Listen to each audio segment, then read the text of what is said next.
Good morning class 7। आज हम लोग स्टार्ट करने जा रहे हैं नेक्स्ट टॉपिक जिसका नाम है मीडियन ऑफ अ ट्राइंगल। एक ट्राइंगल में मीडियन क्या होता है, ये हमको आज डिस्कस करना है। चलो मैं एक फिगर के थ्रू इसको एक्सप्लेन करता हूँ, आप लोग बहुत ध्यान से देखना। लेट अस सपोज एक मेरे पास ट्राइंगल है ABC। ये A है, ये B है, ये C है। अब मैं क्या करता हूँ, मान लो ये BC जो है ये 10 सेंटीमीटर लेंथ का है।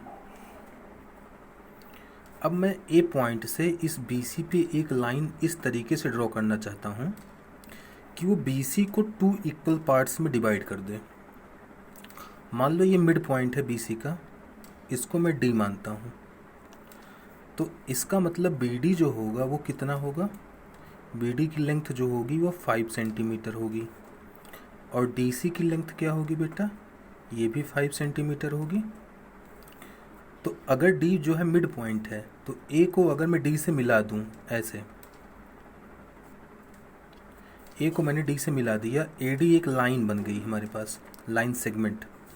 और AD लाइन सेगमेंट इस तरीके से मैंने ड्रॉ की है कि वो BC को 2 इक्वल पार्ट्स में डिवाइड कर दें, मतलब BD में और DC में। तो इसका मतलब ये हो जाएगा कि BD और DC आपस में क्या हो जाएंगे, इक्वल हो जाएंगे। मतलब BD is equals to DC।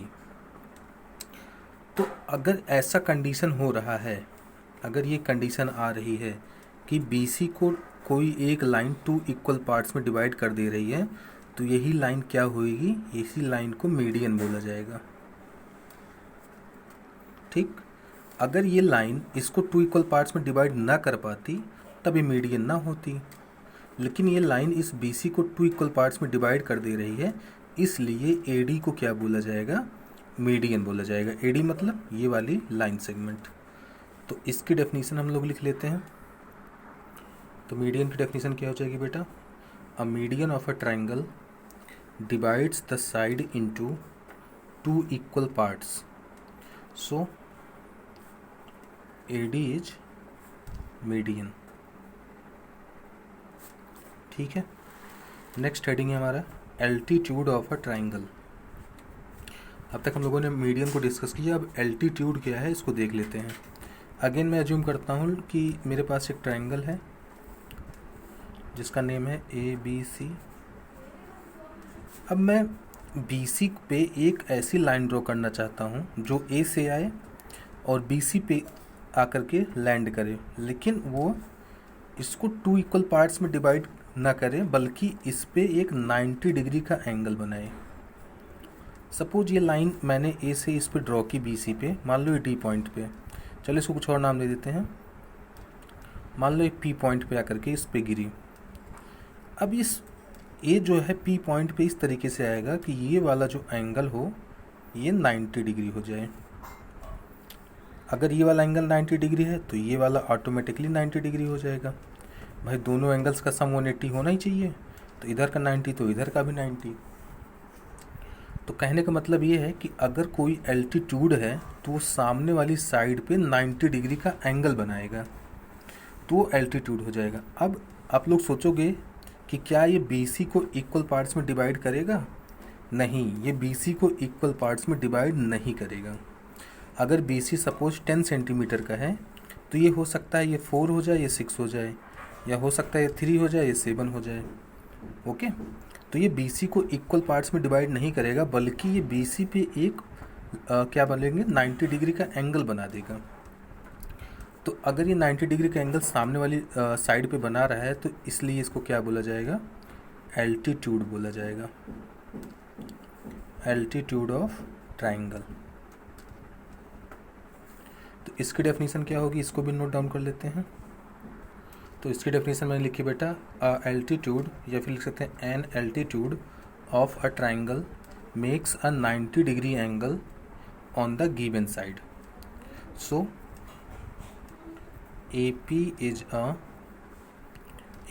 an altitude। Okay, तो AP क्या है बेटा, हमारा एल्टीट्यूड है। अब नेक्स्ट एंड मोस्ट इम्पॉर्टेंट मैं एक थ्योरम बताने जा रहा हूँ इसका नाम है exterior angle of a triangle and it's property. अब तक आप लोगों ने जो भी ट्राइंगल देखा है उसके हम लोग इंटरनल एंगल्स के बारे में बात कर रहे थे। जैसे मैं बोलूँ ये वाला एंगल, तो ये वाला एंगल इंटरनल है बिकॉज ये इन दोनों लाइनों के बीच में बन रहा है। ये वाला एंगल भी कैसा है, इंटरनल एंगल है, और ये वाला एंगल भी कैसा है, इंटरनल एंगल है। तो फिर हम लोग एक्सटीरियर एंगल की बात कर रहे हैं, इसका मतलब हम लोग किसी एक लाइन को आगे बढ़ाएंगे, है ना। एक्सटीरियर मतलब बाहर वाला और इंटीरियर मतलब अंदर वाला। तो बाहर वाला अगर एंगल मुझे फाइंड आउट करना है, तो सपोज मैंने ये जो लाइन आ रही थी ऐसे, इसी लाइन को मैंने आगे बढ़ा दी ऐसे, एक साइड को मैंने थोड़ा और आगे बढ़ा दिया। अब देखो ये जो बाहर वाला एंगल बन रहा है वो ये वाला है, इसी को क्या बोला जाता है, एक्सटीरियर एंगल।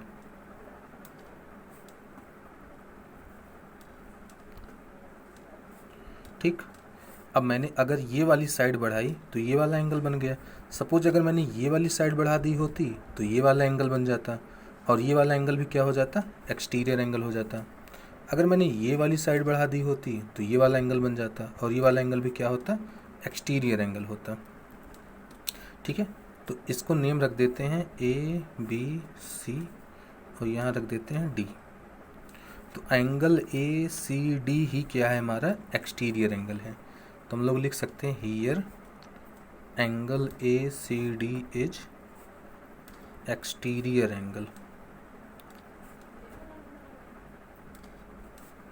ठीक है, अब बात आती है कि एक्सटीरियर एंगल कितने हो सकते हैं। बेटा आप जिस लाइन को आगे बढ़ाओगे आपको एक्सटीरियर एंगल मिलते जाएंगे। सपोज मैंने ये वाली लाइन आगे बढ़ाई तो ये मिल गया, इसको बढ़ाता तो मुझे ये वाली मिल जाती, है ना। इस तरीके से आप जितने चाहो उतने एक्सटीरियर एंगल बना सकते हो। एक्सटीरियर एंगल पहचानना आना चाहिए बेटा, ये हमेशा बाहर बनता है, ट्राइंगल के अंदर नहीं बनता है। अब इस पे बेस्ड प्रॉपर्टी होती है, वो प्रॉपर्टी क्या होती है ये मैं बताने वाला हूँ, जिसका हम लोग यूज करेंगे। इसकी प्रॉपर्टी की ही बात हो रही है। यहाँ जो ये एक्सटीरियर एंगल हमें दिख रहा है, जो ये बाहर बना हुआ है, इसके साथ एक एंगल यहाँ बना हुआ है अंदर वाला। देखो ये एंगल कौन सा है, सी वाला, मतलब ए सी बी, ये वाला एंगल। इसको छोड़ करके बाकी के दो एंगल जो इंटीरियर बच रहे हैं, कौन कौन से, एक तो ये वाला और दूसरा ये वाला। इन दोनों का सम जो होगा वो इस बाहर वाले एक्सटीरियर एंगल के इक्वल होगा। तो कहने का मतलब ये है कि angle A C D is equals to angle B A C plus angle A B C. Suppose मान लो ये एंगल, मान लो ये 1 है, इसका नाम है 1 और इसका नाम है 2। ठीक है, तो अगर मैं अब बोलूँ कि angle A C D is equals to, तो बी ए सी मतलब बी ए सी मतलब एंगल 1, तो यहाँ मैं लिख सकता हूँ एंगल 1 प्लस फिर ए बी सी मतलब ये 2 मतलब एंगल 2। तो जो एक्सटीरियर एंगल होगा उसके साथ जो इंटरनल एंगल बन रहा है उसको छोड़ करके बाकी के दो एंगल जो बन रहे हैं उनका सम जो होगा वो एक्सटीरियर एंगल के इक्वल होगा। तो ये तो हो गया हमारा थ्योरम, ये तो रूल हो गया। आते हैं क्वेश्चंस पे। क्वेश्चन लिखा हुआ है find the value of the unknown exterior angle x in the following diagram. ये x दिया हुआ है, तो ये कैसा एंगल है बेटा, ये दो लाइनों के बाहर बन रहा है, तो ये एक्सटीरियर एंगल होगा। अभी भी मैंने आपको बताया कि एक्सटीरियर एंगल जो होता है वो साथ वाले एंगल को छोड़ करके बाकी के जो दो एंगल हैं उनके सम के इक्वल होता है। तो मैं सिंपली यहाँ लिख सकता हूँ x इज इक्वल्स टू ये वाला प्लस ये वाला, मतलब 50 प्लस 70, तो x इज इक्वल्स टू हो जाएगा 120 डिग्री, और यही हमें फाइंड आउट करना था। नेक्स्ट क्वेश्चन देखो, इसमें भी एक ट्रायंगल बना हुआ है। इस बार इन्होंने ये वाली साइड को बढ़ा दिया, तो ये वाला एक्सटीरियर एंगल बन गया x।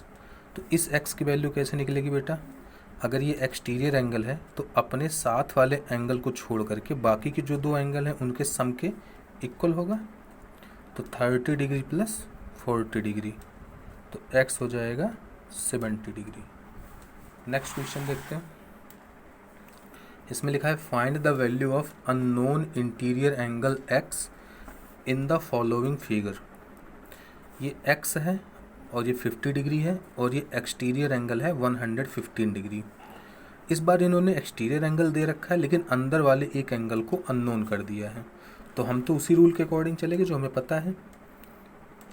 और हमें पता क्या है, exterior angle is equals to sum of these two angles.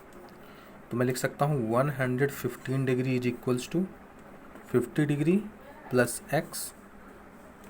तो x की वैल्यू निकालनी है तो 50 को इधर लाओ तो ये माइनस में आ जाएगा, तो x हो जाएगा 115 माइनस 50 डिग्री। तो 115 में से 50 माइनस करोगे तो आएगा 565 डिग्री। तो x की वैल्यू कितनी आ गई, 65 डिग्री। लास्ट क्वेश्चन एक और देख लेते हैं बेटा। इसमें भी एक ट्राइंगल बना हुआ है और ट्राइंगल के एक्सटीरियर एंगल कितना दिया हुआ है, 125 डिग्री, और यहाँ लिखा है x और ये रहा हमारा एक साइन।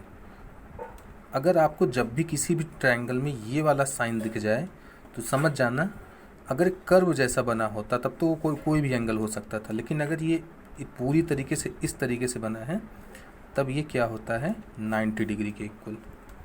ठीक है, तो अब हमें वही रूल लगाना है, 125 degree is equals to x plus 90 degree.